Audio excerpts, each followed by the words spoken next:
bad luck and your bad timing. All my friends think you're not trying.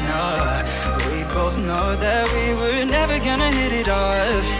You're stressed out and I know you're lying. Tears don't fall, but I know you're crying now.